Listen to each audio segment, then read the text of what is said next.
The 2024 U.S. presidential election delivered a stunning blow to the Democrats, returning Donald Trump to the White House for a second, non-consecutive term. His victory was secured despite losing the popular vote to Vice President Kamala Harris. This stark contrast between the Electoral College and the popular vote underscored the deep political divide in the nation. The 2024 election was not just about choosing a president, it was a referendum on the direction of America. Trump's return after 4 years out of office signaled a resurgence of populism and a rejection of the political establishment. His campaign, fueled by promises of economic prosperity and a return to traditional values, resonated with a significant portion of the electorate. Harris, on the other hand, struggled to connect with voters on a personal level, despite running on a platform of unity and progress. The election results sent shockwaves through the country, exposing the raw nerves of a nation grappling with its identity. While Trump's supporters celebrated his victory as a triumph for the forgotten man, his detractors viewed it as a step backward for democracy.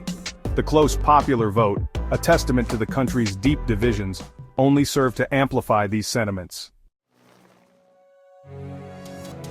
Trump's victory, despite losing the popular vote, once again thrust the Electoral College into the center of American political discourse. The system, designed by the Founding Fathers to safeguard the interests of smaller states, has been a subject of intense debate for decades.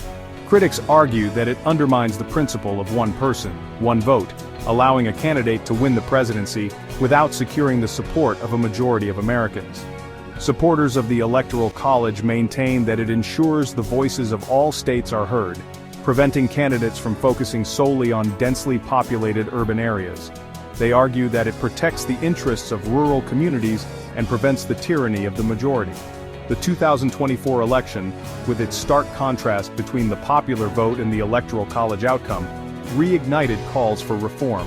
Democrats, still reeling from their loss, renewed their calls to abolish the Electoral College, arguing that it no longer serves its intended purpose. They point to the fact that Trump was able to secure a second term despite losing the popular vote twice as evidence of the system's flaws. Republicans, emboldened by their victory, defended the Electoral College, framing any attempt at reform as a partisan power grab. The 2024 election witnessed one of the highest voter turnouts in recent history, a testament to the high stakes involved. More than 150 million Americans cast their ballots, driven by a mix of hope, fear, and a deep sense of civic duty. This surge in voter participation reflected the heightened political awareness and engagement that has come to define the Trump era. The increase in turnout was particularly notable among young people and minority groups, demographics that traditionally have lower voting rates. This surge in participation, however, was not enough to secure a victory for Harris.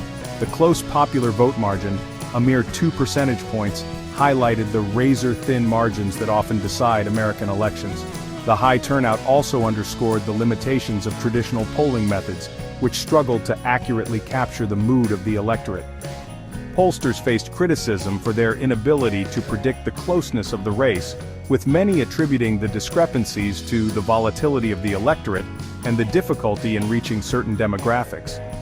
The 2024 election served as a stark reminder of the challenges in accurately gauging public opinion in an increasingly polarized political landscape.